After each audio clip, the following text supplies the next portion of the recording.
But I'm Mike Wilbon. It's National Be a Kid Again Day, Tony. Do you have fond memories of your childhood? I'm Tony Kornheiser. Indeed, I do. Teddy Roosevelt was president, and my family had a steam car. It was great. Just great. I mean, so you'd have to be about 130 now. I know you call yourself an old man, but you'd have to be 130 to have been a kid with Teddy Roosevelt, big man. Well, we went to elementary school together, and he used to say, Tony, and I would call him TR. And he'd say, Tony, I want to spend my life charging up San Juan Hill. And I said, TR, that's great. By the way, we're on the iPad today, so if I look crazy, that's why. Welcome to PTI, boys and girls. In today's episode, Coach Bood wants more free throws. Miami Hurricanes players will be getting paid. And Roger Federer says he doesn't know whether he'll be back at Wimbledon. But we begin today with the Tampa Bay Lightning, making Mayor Jane Castor look good by indeed winning the Stanley Cup at home last night, 1-0. Tampa Bay becomes the second team to win back-to-back cups in the last 23 years. Wilbon, we both tend to dismiss Sunbelt hockey teams, but is Tampa Bay on the verge of being a dynasty at this point? Tony, I don't know about dynasty because I think those things are overstated anyway. But, I mean, we got to look at this franchise as being sort of a model now in the NHL. I mean, for several decades, that was, of course, Montreal, the victim in this particular Stanley Cup final. But when you go out there and you beat the Canadiens and do it 1-0 and survive that sort of Montreal fury in the last few minutes of that game, it was both exciting and instructive, I think. I think that you and I, yes, we dismissed the Sunbelt hockey teams because we're old enough to remember the original six, or at least places where you can go out and skate in the winter and play hockey outdoors as you and I did growing up. But, man, I mean, the Lightning, Tony, I think we have to look at them differently, and we have to look at the NHL differently as it moves forward. Yeah, so I'm a little leery to call them a dynasty because the last 2 years, this year was that weird divisional setup, and last year it was the bubble, and these may be outliers for all that I know. But when you look at Tampa Bay, I think that they are, along with Pittsburgh, the only teams to win 3 times, the Cup 3 times in the 2000s. Well, no, they're the only teams to get there 4 times. They won 3, and Chicago, I believe, also won 3 in the 2000s. Yep. They went to the playoff series this time 16-7. I mean, only the Islanders gave them a series. And let's look at this coach, John Cooper, for a second, because he must know what he's doing. In the last 2 postseasons, Mike, they're 15-0 after a loss. That's absolutely incredible. It's simply incredible. The guy's been there 8 years, gone to the playoffs 7 of the 8, gone to the Cup 3 times, gone to the conference finals 5 times. There's, that whole city, right? They won the Super Bowl as well, and their baseball team went to the World Series. The whole city, Tampa Bay's doing great. Yeah, I can zero in on the NHL team, Tony. When you go and you have that kind of success before the bubble and in the bubble, and whatever this is sort of a hybrid for the NHL where it's restricted but not in a bubble. That's just let's give them their due. Okay. Let's tip the cap if we had them on. All right, one last thing. Did you see Kucherov? Did you see him in the press conference with his shirt off? I mean, what is the shirt off thing? I mean, Like, he might have had no pants on, Mike. The guy doesn't play at all during the regular season. Then he's the leading scorer in the playoffs. Then he rips Montreal fans. Very cool. Very cool. And the franchise figured out how to work that, too, in terms of personnel and roster. Again, top to bottom for them. We're just a few hours away from tonight's Game 2 of the NBA Finals. In answer to a reporter's question about the Suns' 26-16 free throw advantage in the Game 1 win, Bucks coach Mike Budenholzer said, quote, "I can't remember the last time a team got 25 free throws against the Bucks," close quote. He also thinks the Bucks deserve more trips to the line given the way they attacked the basket. What is he talking about? Tony, does Coach Bud have any legit gripe? You find one before I tear into him. Yeah, I mean, I'm not even talking about the legitimacy of his gripe. That's not what this is about, Mike. This is taking a page out of the Pat Riley and the Phil Jackson playbook. This is complaining out loud and publicly to grease the skids for Game 2 to get to the foul line a little bit more. I guarantee you Chris Middleton will get to the foul line in Game 2. He took 26 shots in Game 1. He didn't get there at all. I mean, I'm not saying that Phoenix won't get there 25 times again, but I think the disparity will be a lot smaller because this is what coaches do to send a message to the commissioner and the referees for equity. I'm glad I got a little time left because I'm going to go for a while now. I know Pat Riley and Phil Jackson, and this gentleman is neither one of them, okay? A 10 free throw disparity when your guys are chucking shots from the outside and they aren't aggressively going to the basket. What film was he watching on the off day? And did the referees send Brooke Lopez at 7 feet? And did they send Bobby Portis at 6'11"? Did they send them out stupidly on switches to guard Chris Paul? I don't want to hear any of this garbage. It's garbage, Tony. He needs to own what he hasn't done.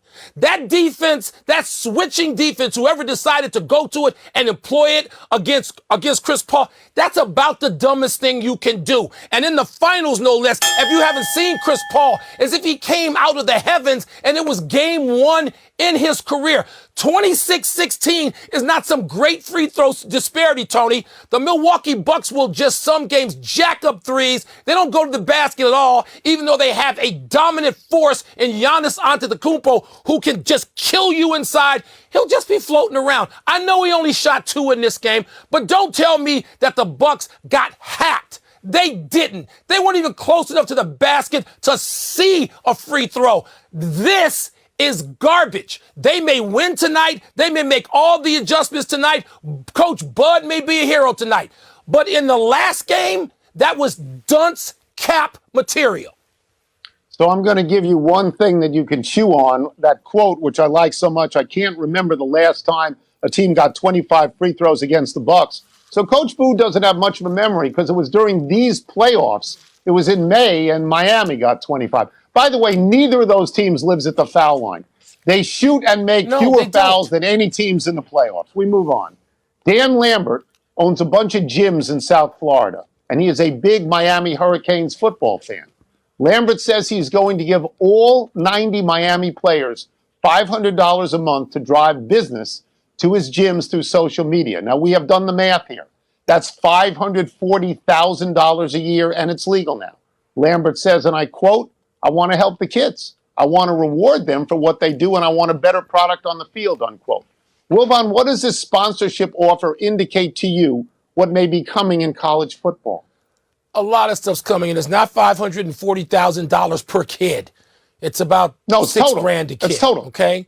So total. Let's just make this available because people are basically worse at math than you and me, and we're terrible. So let's make sure we get the real numbers and not go, NFL contract wise here. But it's out of his pocket, $540,000. So what? That's a businessman. That's what he does. He's making an investment.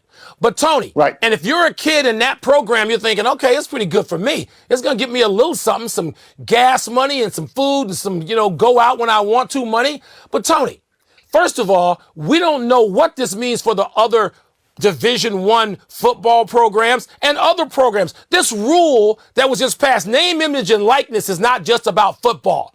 If you're a great golfer and you can hang a shingle and give lessons or have a commercial with Ping, or PXG, I should say more importantly out here, then that applies to you. So we don't know what it's going to do. It's going to cause for jealousy in the locker room, in the clubhouse, in the classroom. It's going to cause all kinds of things. It's going to cause kids who aren't nearly as good as they think they are, to go off the rails. And by the way, I support the right for them to go off the rails. But don't think this is going to be some panacea where everybody's going to cash in and we're all going to be at the bar every night and there are going to be no problems in NCAA, because that would be stupid thinking.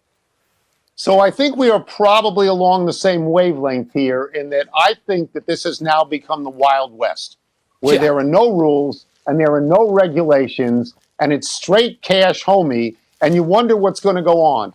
I believe, Mike, and I'm sure you do as well, that the new rule is just, that players ought to be able to get some money for their name, image, and likeness. But I don't know where it's going. I don't know whether players are going to transfer from one school to the next because there's a bigger offer at the next school from a car guy or a business guy or a restaurant guy. I don't know where it's headed. It feels sort of scandalous to me, even though I know it's just. You mentioned golf before. Let me give you a name, and I hope I pronounced this correctly. Mega Gane was the girl who led the U.S. Women's Open for the first 2 days. She's going to be a freshman at Stanford next year. You don't think she's going to get a ball deal or a club deal or an apparel deal? Of course she's going to get those things. Yeah. The quarterback at Miami, his name is De'Aaron King. He's already got a deal with college hunks selling junk or loading junk, whatever that's called. He's got a website where he's going to sell his own autograph stuff. He's got a deal with a car dealership. I mean, there's going to be money coming in here. I hope the schools don't start paying money. You know, I hope that doesn't happen. But I don't know where this is going, and you don't know where this is going. And nobody knows. Giving the money away knows where it's going. And what about the kids who don't get it, and they're sharing the same locker and bathroom every day from 3 to 6 p.m. before and after practice? Mike. How are they going to feel, and what's that dynamic going to do? At Miami, at a place like Miami, there may be a bigger pool of money than in Lincoln, Nebraska, or Tuscaloosa, Alabama. I mean, I don't know where this is going. Smaller than Los Angeles or Chicago. Yes, it is. Let's take a break. Okay. Coming up, what should we make of Johnny Juzang pulling out of the NBA draft and returning to UCLA? And what's the word for Roger Federer's future at Wimbledon? There's a Miami ain't the biggest place. It ain't the biggest place or the richest place in America. Put money in my hand. Pay me. We'll see. And it's time to fill in some blanks. And what's the word? What's first? It's blank that Johnny Juzang has withdrawn from the NBA draft and is returning to UCLA. It's smart that he's doing that. He was going to be a second-round pick. There wasn't going to be a lot of money. There weren't going to be any guarantees. Remember, this is a kid, Mike, who couldn't play at all at Kentucky. Then he's a revelation at UCLA. He averages, I think, 23 points in the tournament and per game, and UCLA goes from being a play-in team to the Final Four, right? So you want to talk about a kid who is standing there now to get money. It's Johnny Juzang. He's in Los Angeles. That's Hollywood. That's movie stars. He doesn't have to work for college hunks hauling junk. He can stand on any corner in Westwood, put his hand out, and movie stars will drop a 50 into it. And if the team is good, by the way, he'll be a first-round draft pick next year. He's smart. He's pragmatic, and that's smart. But pragmatic, Tony, which is something that's just, I don't know, gone out the window in the culture.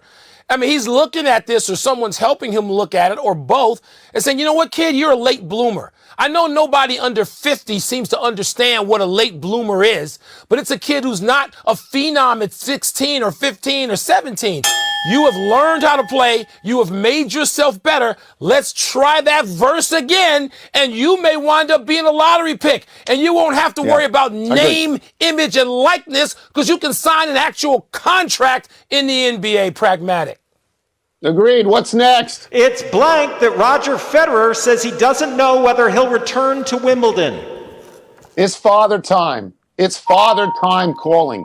Federer got his doors blown off. He lost to a 14 seed from that tennis capital of Poland. He got 6-0 bageled in the third set. That's only the third time, Mike, in 429 matches in a major that he lost 6-0 in a set. And if he returns to Wimbledon next year, he's going to be 40 years old. He's not Benjamin Button. He's not getting any younger. It's over. He's the greatest Wimbledon champion of all time. He has 8 of these things, but he's not getting 9. This isn't a close loss that you can build on. This is the door closing. Yeah, Tony, I'd like to come at this from a different angle, but there's no other angle. It's aging. I mean, Roger Federer has to know that, you know what? He talked so eloquently after, I think, his third-round match, maybe his fourth-round match, about how he and his team, it's interesting how now, you know, in tennis and golf, everybody has to claim they have a team. Everybody got a team. Yeah. So, but he walked around the grounds of Wimbledon with this team. And he just looked. He just took it in. This is great. He's Roger Federer. He doesn't owe anybody in tennis, anybody in the sports world anymore. He's Roger Federer. But Father Time isn't catching up with Roger Federer. Father Time is living in the back of his tennis shirt and has crawled up on his shoulders, okay? Father Time has caught him and is about to put him down. You walk around Wimbledon in the same way that Drew Brees walked around the Superdome. That's it. Yes. You know that's it. And by the way, that's it for us. Let's take one last break. Still to come. Does baseball have a problem with players opting out of the All-Star game? And Tony will gush about Shohei Ohtani's latest home run. That it's 32, you Mike. can bet on. It's 32. Most exciting player in the American League. It's 32. And yesterday, when you said Tatis was exciting since who? Jackie Robinson? Yeah. How about Willie Mays? Yeah. How about Willie Mays, Mike? All right. I forgot Mays. Happy 69th birthday, Jack Lambert, the Hall of Fame middle linebacker for the Pittsburgh Steelers, a cornerstone of the Steel Curtain. Lambert was a 4-time Super Bowl champion, a 6-time first-team All-Pro, the NFL Defensive Player of the Year, the NFL Rookie of the Year, a thorough beast. Most of the photos of Lambert while he was playing showed him without his front teeth, making him look even more ferocious. Lambert played college football at Kent State in Ohio. And to people of a certain age like me, Kent State is forever associated with the terrible tragedy of American students being shot by American National Guard troops in 1970, not with football. But along with Lambert, Kent State produced Antonio Gates, who went to 8 Pro Bowls, James Harrison, who went to 5, Josh Cribbs, who went to 3, Roosevelt Nix, who went to 1, and Julian Edelman, the MVP of a Super Bowl. That's amazing, Tony. If I'm going to go for meanest defensive player of all time, Lambert's on the short list, right? I mean, with Deacon Jones, Night Train Lane, Dick Butkus. I mean, that's a core of a mean team that you don't want to mess with. Well, how about Mean Joe Green, if you're going to be mean? Happy anniversary, LeBron James. On this day 11 years ago, LeBron told a national television audience on something called The Decision that he was taking his talents to South Beach to join Dwayne Wade and Chris Bosh and give Pat Riley a super team. You may remember that a few days later, LeBron, Wade, and Bosh sat in big chairs on a makeshift stage and blue-skied about how many NBA championships they would win in Miami. LeBron famously said, not 2, not 3, not 4. I think LeBron might have gotten all the way to 6 or 7 before he started laughing. The correct number turned out to be 2 championships. They got to 4 straight finals and they won twice, or 1 fewer than Steph Curry, Klay Thompson, and Draymond Green won in Golden State. Wilbon, weren't you part of that TV show, The Decision? Yeah, Tone, some years ago, in about 15 to 18 pounds, and there was a lot of steaks consumed at Prime 112. LeBron, Chris Bosh, and D. Wade, thank you for that. So great that you're plugging Prime 112 and you plug PXG before you. So great. Happy trails to the All-Star game, book, big fella, for Jacob deGrom. The best pitcher in baseball will skip next week's game, where he would likely have been the starting pitcher for the National League to spend time with his family and rest for the second half of the season.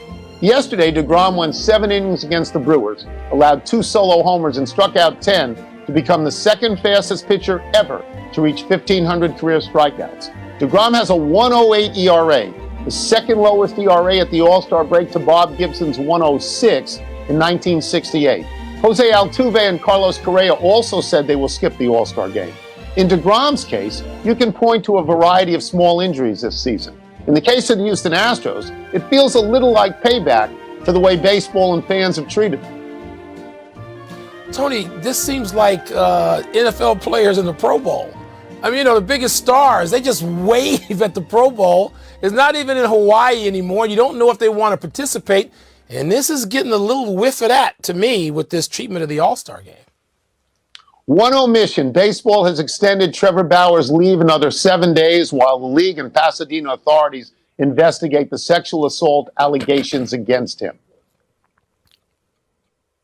Let's go to the big finish. Olympic organizers banned spectators from most events at the Tokyo Games. Does that make sense to you? Tone, there's another state of emergency due to COVID. I mean, cases have spiked. I understand. Don't want to see it, but we understand. Shohei hit his 32nd home run yesterday. I know you're just, going crazy over this. Break it down for us.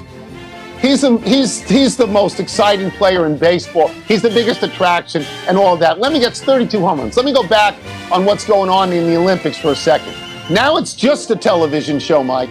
If there's nobody in the seats, that's all it'll be. That's why they're having it. It's a television show. Your Cubs beat the Phillies to snap their losing streak at 11. You must be relieved. Tony, maybe, but I mean, they got to get hot again to even have a pretense at a wild card spot. It just seems like it's a done summer. The Dodgers placed Clayton Kershaw on the injured list with forearm inflammation. Are you concerned? Look, you mentioned the NFL before and those guys not going to their Pro Bowl. I'll make an analogy to basketball right now. Stars are being hurt in a lot of sports. Yes. Baseball pitchers are going out all over the place. You saw it in the playoffs in basketball. Last one. Top seed Ash Barty will meet 8th seed Karolina Pliskova in the Wimbledon Finals. You like it? Yeah, I mean, it's not like Serena's going to come walking through the door. I'm going to watch, but it's, it's not the most glamorous thing.